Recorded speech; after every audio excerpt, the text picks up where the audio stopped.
our Wildcard weekend preview as our Chicago Bears will look on to take on the New Orleans Saints on Sunday afternoon. I'm Russell DeWitt, and I'm looking forward to this revisiting of the Saints because, of course, we've already met them just a couple months ago. And to help us learn more about what's going on down in New Orleans, I'm bringing back on the man, the myth, the legend, Ross Jackson, who you may remember, he's the editor over at the Canal Street Chronicles. That is the Saints SB Nation website.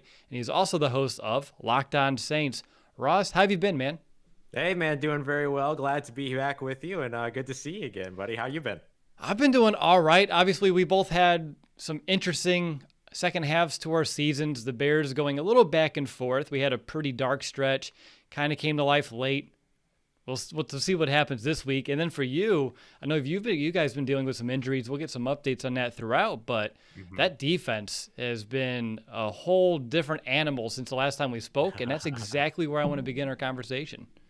Yeah, absolutely. I mean, look, this defense has had its moments, right? It's had its ups and downs throughout the season. They started off being one of the teams in the NFL allowing the most points scored per game, but still being pretty steady when it came to the yardage game. But a lot of that had to do with penalties and red zone defense and things like that. So the yardage didn't necessarily tell the full story where they were struggling on defense here over the last few weeks. You look at the first 7 games, the first 8 weeks, the Saints ended up allowing 29.2 points per game. Now, over the last 9 games, we've only allowed 15.2 points per game. So they're in a much better situation now, wrapping up the season as one of the top 5 scoring defenses and top 5 across multiple categories as well. And again, there's been some hot and cold there. Takeaways, things like that have varied at certain times, but certainly they have built up a lot of confidence going into the playoffs, I'll say. Okay, so since the last time we played you guys, I see 20 takeaways from that defense. That's scary. And I see only 4. I see 4 times where our opponent scored only single digits. Like, that's incredible. Obviously, 15 points per game allowed on average over this recent stretch for you guys. That's a huge number. Like, if you're holding teams to 15 and you have Drew Brees at quarterback, I don't think I need to express to Bears fans how lethal that could be going up against any team. What's been, I guess, the driving force is behind this turnaround? Yeah, I would say that Quan Alexander played a really big role. He unfortunately was injured in the Minnesota Vikings game and is going to be out for, the rest of the playoffs. I mean, he's done for the season. It was an Achilles tear, unfortunately.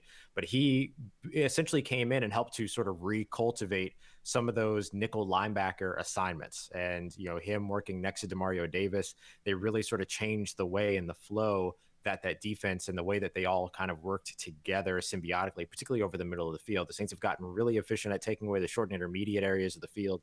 And then by doing that, forcing quarterbacks to either have to throw into tight windows in those areas, which of course you have guys like Janoris Jenkins, Malcolm Jenkins, Marshawn Lattimore, who they would love for you to throw those shallow crosses. They would love for you to throw those out routes because that's opportunities for them to jump and potentially take the ball away. Or you have to you end up forcing those quarterbacks to sit back, hold on to the ball and wait for the deeper route concepts to develop. But they've done a really good job at shoring up the backside, of course, with Marcus Williams, who has been playing really, really well. He's been injured over the past couple of weeks, and he would definitely be somebody to watch on the injury report this week heading into this first wildcard round. And on top of that, this defense, it just really fascinates me, the type of turnaround that they've had. Entering the previous matchup, you and I discussed, they had the 4th worst defense on third down. Now they finished the NFL as ranked the 9th defense on third down. So in order to go from the 4th worst to the 9th best, you almost have to be the best third down defense in order to kind of make that leap. What's been behind that? Obviously, you may have hit on a few of those right now, but is there anything else that's been allowing the defense to get off the field on third down better than early on this season? Yeah, I mean, I think having a 13.5 sack edge rusher certainly helps, right? In terms of just even just beyond not even actually getting after the quarterback, but knowing that defender is there for a quarterback on a third down.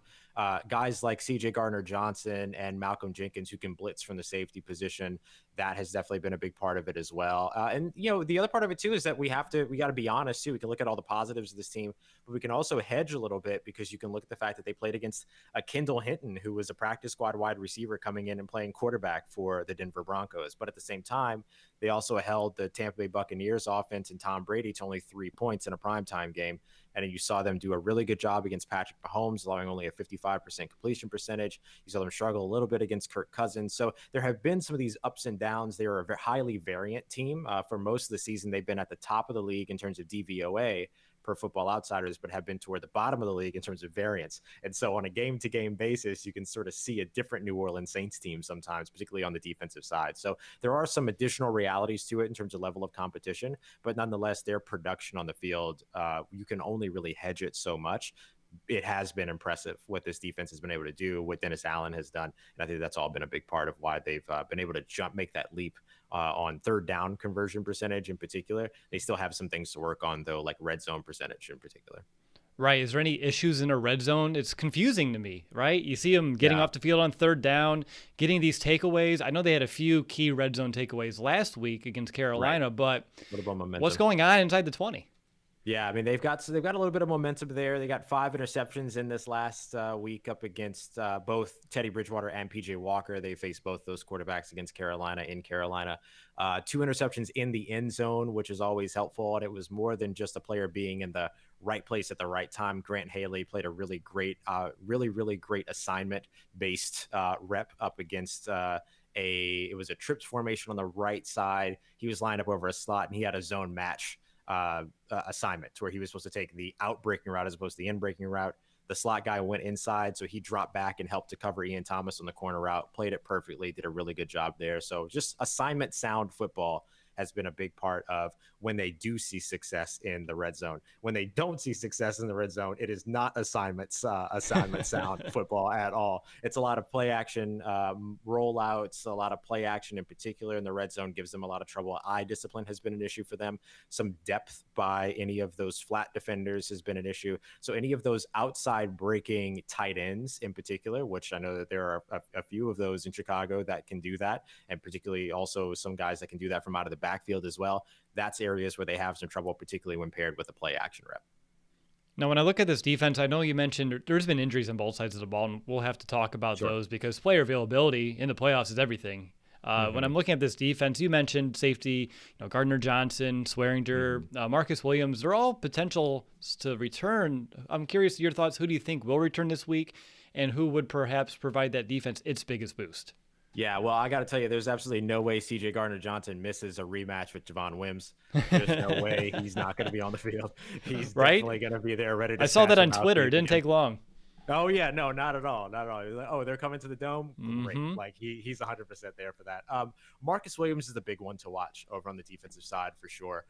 He has played such an incredible brand of football this year, and I think he's always going to be remembered for one play, the Minneapolis Miracle. That's always going to be the thing that he's remembered for.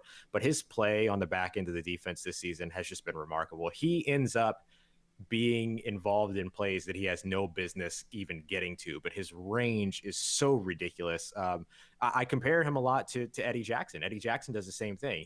Eddie Jackson gets into plays that no other safety outside of maybe Marcus Williams at this point would be able to get into, just with the ranginess that they both have. And so I'm a big fan of what Marcus Williams has put together and put on tape so far this season. He was dealing with an ankle injury that happened during the Minnesota game. So he was out for the Carolina Panthers game to wrap up the season, and hopefully he'll be back for the Saints over on the defensive side. DJ Swearinger, the Saints can operate without him. He's their key dime back whenever they're on third downs or they're facing 2-minute drills. They tend to live in dime packages for that with 3-down linemen. So he's a big part of what they do on defense situationally, but they have enough players to fall back on to be able to fill that spot if they need to. Follow-up question. Talk about going into dime a lot, going with those 3-down linemen. Are they able to execute on that just due to the fact that they can still get the pass rush from those 3-down linemen compared to other teams like the Bears right now who are having a hard time getting there at 4, perhaps 5 at sometimes? Yeah, good question. To be fair, anytime that, the answer is yes, but the caveat being that anytime that they have 3-down linemen, they're usually blitzing somebody. So they're usually still rushing 4 in that situation. So I don't want to give them too much credit, but they do a good job with 3-down linemen and a blitzer still putting pressure. So what they'll do is they'll have those 3-down linemen, and then they'll have, somebody at the nose tackle, and they'll have 2 people either line up wide 9 or 5 tech right up over the top of the offensive tackles. And then they'll use the 2 linebackers to kind of threaten the A gap right up the middle. And then they'll bring Janoris Jenkins and CJ Gardner-Johnson, for the sake of conversation, on the outside of the defensive end. So they'll put 7 up on the line of scrimmage. 4 will rush and 3 will drop back, but they change the configuration of who does what every time, including sometimes blitzing a safety and a linebacker and dropping one of the defensive linemen into coverage as well, kind of a fire blitz that way. So they vary up what those looks are a lot, and that's one of the reasons that they're able to take advantage of it.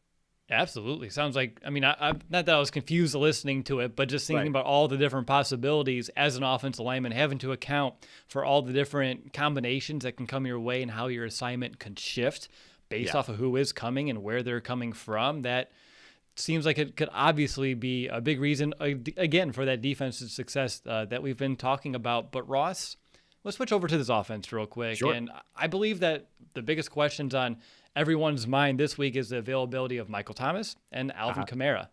I know Thomas, he missed a lot of time this year. We didn't see him the first time out. He also went back in IR. What I can tell from my vantage point, the Saints are hoping and expecting to have him back. I don't want to say too much. You're here to verify that. But with COVID and Kamara, since this game's on Sunday, you lucky team for having. I know. Again, the NFL's friendly. They want to have these games with their best players on the field, especially in the playoffs. So I understand it, although it really hurts my soul that we could have had a Saturday game, and that could have helped things. We have an injury on defense on our side I'll talk about in a minute. But I'm curious, with these 2 big-time playmakers back into the offense this week, presumably, you can let me know. What's the mindset surrounding this offense? Because they've had so much inconsistency with playmakers, but to get 2 of your best ones back with Drew Brees as well, this will be his 4th game back from IR. Everything sounds like and looks like it should be back in output full force. Yeah, it's crazy. We may finally get to see the New Orleans Saints have their at least 90% of their arsenal available on offense. They're still going to be without Traquan Smith no matter what. We'll see what happens with Josh Hill. Those guys aren't household names, but they're huge in the run game. They may end up being without Taysom Hill. He'll be somebody to watch as well. But when it comes to the biggest superstars that they have, Michael Thomas and Alvin Kamara, the expectation is that they will be on the field on Sunday. Michael Thomas is almost a sure thing. He's somebody that, they put on injured reserve with 3 games left in the season, specifically with the intent to bring him back for the wildcard round if they played, or whenever they did play, whatever their first playoff game was going to be. And then Alvin Kamara, who missed last week with the COVID diagnosis, at this point has not exhibited any symptoms at all, meaning that he should indeed be available to them on Sunday as expected. However, he'll have to play without practice. And look, if there's, a couple of guys that can come in and just be a part of this team and do what they need to do without practice, it's Alvin Kamara and it's Michael Thomas, who are just as important to this offense as Drew Brees is, I would say. But this would be the first time that we have seen Drew Brees and Michael Thomas together since they've only played 10 quarters together over the course of the entire 17-week season. So they haven't been on the field a ton together. So there's going to be some potential communication things that need to get worked out, all that. So the quicker they can iron that out, the better. So at least they'll have practice.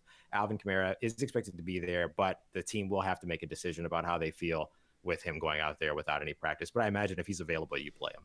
Right. I don't know with some of his caliber. He gets to be a part of all the Zoom meetings, so he knows the game plan. He knows what he's doing, and he's just someone you put the ball in his hands and you just let him go to work. So that's fair. Like the moment that the ball is in his hands, what the play was no longer matters. Like, exactly. He's just creating at that point. So I'm worried. You shouldn't be when it comes to that one. With Michael Thomas and Drew Brees, that's a really interesting point, the 10 quarters. Do you have any fears about lack of chemistry, anything of that nature? Obviously, practice is different than games, but with their long-standing history, I wouldn't expect it to be much of a factor.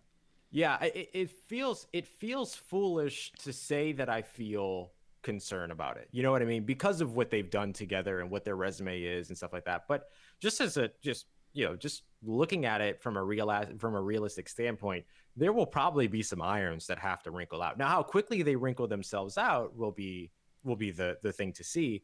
But, they see coverages the same way. They communicate the same way. They see the same thing on the field. As long as that that type of chemistry and connection continues to happen to where, all right, they're in cover 3, which means you're running this route. And because Drew Brees doesn't throw to receivers, he throws to spots on the field.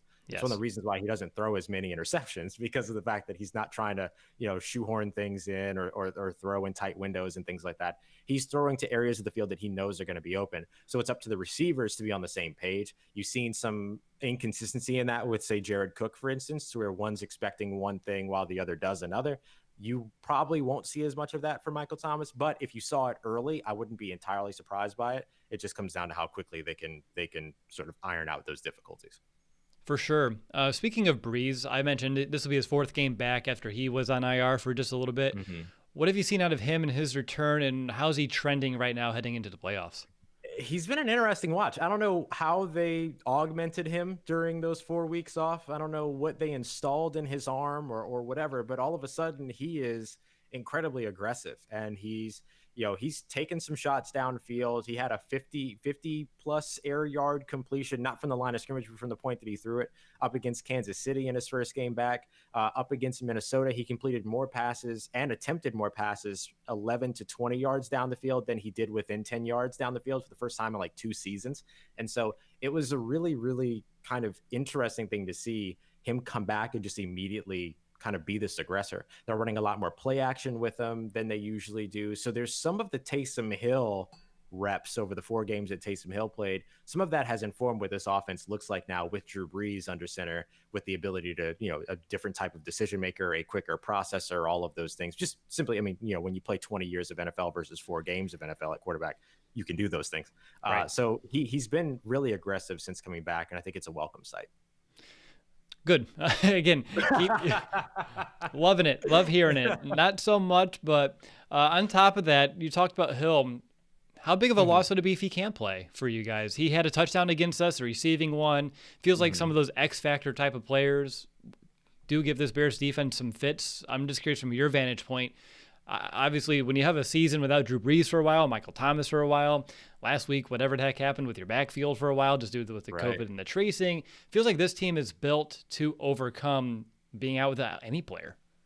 Yeah, I have strongly regarded this team as the deepest in the NFL and the most complete in the NFL, which doesn't always translate to wins, but their ability to go out there and mesh with one another with players that have never seen the field before. Grant Haley going out there and getting an interception in his first career game a day after being called up from the practice squad, running his own match assignments perfectly. Like that, all of that is a testament to the coaching staff for the Saints. And the coaching staff for the Saints, particularly on the offensive side, loves to be able to, introduce Taysom Hill at any point that they can, whether it's a 3rd down in the red zone or whatever, particularly close to the 50-yard line to where they could potentially take a shot downfield with him.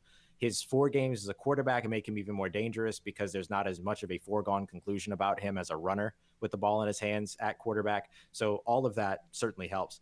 If they don't have him, it's a pretty big deal. I mean, I don't want to sugarcoat it. I mean, can they still produce without him? Sure. Yeah. I mean, you have guys like Adam Troutman, who came on as sort of this unexpected rookie tight end blocker. And as you know, tight end is a tough position to translate quickly in the NFL. And he's done a very good job doing that. If they got Josh Hill back, but didn't have Taysom Hill, that would certainly help as somebody that can be in the backfield. Getting Michael Burton back definitely helps with that, the fullback. So yeah, we know all him. of that. Yep. Yeah. I'm a huge fan of Michael Burton, man. And great guy. I love the way. Yeah. He's a really good dude. And so all of that certainly helps, but just in terms of that's a whole section of the playbook that you lose if you don't have Taysom Hill in the game. So, I mean, it has an effect. Can they supplement it? Yes, absolutely. Like they can work without Taysom Hill as their tight end 3 or tight end 2, but it's still like, that's a huge portion of that playbook all of a sudden gone. It does take away some of the wrinkles and some of that elements of the unknown. And again, but also not having him, I think, creates a lot of unknown for the Bears too, in terms of if you wanted to give some other players some different types of looks.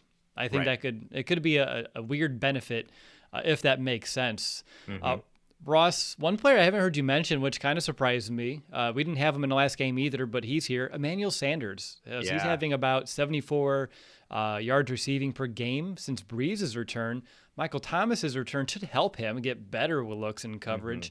What have you seen out of him lately, and do you have any, I guess, expectations for him this week? Yeah, I mean, I think he has to be a big part of the game plan again, just like he was last week against Carolina. He's been a huge piece since Drew Brees came back. I mean, he was big before that, obviously, but in particular over the last quarter of the season, he's been somebody that Drew Brees has relied on, has trusted. They force fed him in the last game against Carolina because they were trying to get him his $500,000 bonus. He was 8 catches away. And so everybody knew, let's get Emmanuel Sanders his catches. So that's And what so it they was. absolutely did that. Yeah. So there was a lot of that went on. But still, that chemistry and that trust is absolutely there. And it opens up having Michael Thomas there because Michael Thomas is going to shade a lot of coverage. It's going to cause defenses to shade a lot of coverage his way. And you've seen players like Traquan Smith, for instance, be able to take advantage of that. I think that Emmanuel Sanders should be able to do the exact same. And Emmanuel Sanders, of course, was the target of the big 51-yard pass down the field by Drew Brees in the Kansas City game. The reason why I bring that up is not because as to say, hey, he's going to be this deep shot machine the entire time, but that entire play came down to Drew Brees and Emmanuel Sanders being on the same page because they were able to quick snap Kansas City, get them off access on defense. And Emmanuel Sanders knew, I just need to run down the field and Drew's going to find me. And being on the same page like that, having that communication, if there's any struggles with Drew Brees and Michael Thomas, having that communication with Emmanuel Sanders helps to alleviate some of that. It sure does. Now, my biggest concern heading into this game, I have a few, but my biggest one is right now the availability of Roquan Smith. He did hurt his elbow in the previous game. We're unsure if he can give it a go this week and really the extent of this injury just yet. And when I look at the previous matchup, I know Kamara, he had 170 total yards in that matchup, and that was with Roquan. And now without him, I mean, that puts a huge hole in that defense, and I don't think you have the speed to even match up with number 41 for the Saints. And on top of that, too, I don't know if you've seen what Green Bay was able to do this defense and how they exploited the coverage and things of that nature. Yeah. But from your perspective, if Roquan's out with Drew Brees under center, does that allow them to have the whole playbook wide open, almost display their game to see if the Bears can stop it? Because that's what I would do.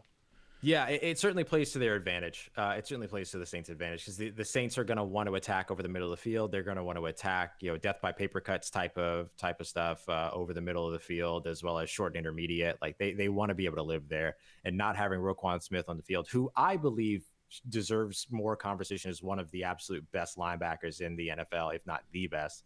I love his game. I love what he does. He has been extraordinarily consistent. And he's an eraser for guys like Alvin Kamara. Maybe not Alvin Kamara, but for guys like Alvin Kamara. Right. And so if he's on the field, it definitely, takes away some of those options over the middle. But if he's not there, then it allows the Saints to really play to their strengths in the passing game in particular. Let's put the shoe on the other foot. What's your biggest concern heading into this game? Biggest concern for me is just going to be the offensive line for the Saints matching up against Chicago's defensive line. I don't think that that's ever not going to be a concern. They handled themselves pretty well the last time these two teams played, but for the most part, we've seen some ups and downs and inconsistencies along the Saints offensive line. They're playing incredible right now, but at what point does the bottom fall out, if at all? Can they maintain that level of production? Those are the questions that I have about the Saints coming into this one. They need to be able to win on that offensive line, and they need to be able to, over on the defensive side, and I talked about this in the last matchup against Chicago, and the Saints, of course, went on and did exactly what I had hoped that they wouldn't do, which is that they granted Green Bay a passing offense. They were able to attack down the field. Nick Foles was able to dice them up in certain play areas of the field and everything. And there was a lot of trouble for the Saints in the passing defense in particular. They have had moments to where, like the first 7 or so games of the season, they only had 4 interceptions. Then they went over the course of 4 games to get 9 interceptions. Then they went 4 more games with 0 interceptions, and they finished up the season with 5 in a single game. So can they continue that momentum, right, moving forward here into the playoffs, or do we see another one of those kind of lulls in the defense? And if that's the case, it could potentially make it a little bit more troublesome than it needs to be. Would you rather face Trubisky or Foles? I think I'd rather face Trubisky. If I'm being completely honest, if you look at his passing chart from last week, I'm sure you've seen it. I mean, it was the one deep pass, and then it was like, however many passes all right around the line of scrimmage. I think that plays to the Saints' range and ability at the second level, in particular with Demario Davis and even Alex Anzalone in place of Quan Alexander. It also plays to their ability with those safeties that operate the box slot, C.J. Gardner-Johnson and Malcolm Jenkins. So I'm fine with that being the matchup for them. Nick Foles has his, legend of being this playoff guy, when it really matters. And so I'd rather keep that reputation at bay and then go ahead and face the more playoff inexperienced quarterback. Yes, I understood. I mean, I guess their career starts and everything could be almost on par. Actually, that's a good one to kind of consider here. But on top of that, so you talked about Trubisky or not. So you saw the passing chart too. And see, yes. I'm still trying to figure out how I feel about it, because watching the game, I understood what they were trying to do. Really slow drives, chew that clock. So I understand it. But then a part of me in my brain says, but are you also playing scared that way? Even if it's scared for Aaron Rodgers, scared for Trubisky to take a shot, could be a combination of the two.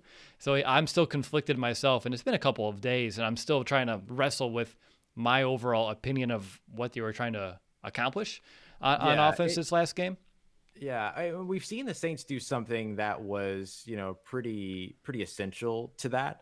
Essential. That seems like pretty familiar to that in past games. The difference is that the defense has to be complementary to it, right? Like if that's the idea that you're going to go out there and you're going to hold on to the ball and you're going to chew those up and you're going to take a couple of, 5-play drives, but if you can take a couple minutes off with each of those and you're okay with that and play close to the line of scrimmage, the defense has to be able to make stops and has to be able to get you the ball back as well. And we saw the Saints do things like that up against Green Bay, up against the Las Vegas Raiders, and lose both of those games, right? Because the defense wasn't able to hold up its end of the bargain. So it has to be a complementary football conversation.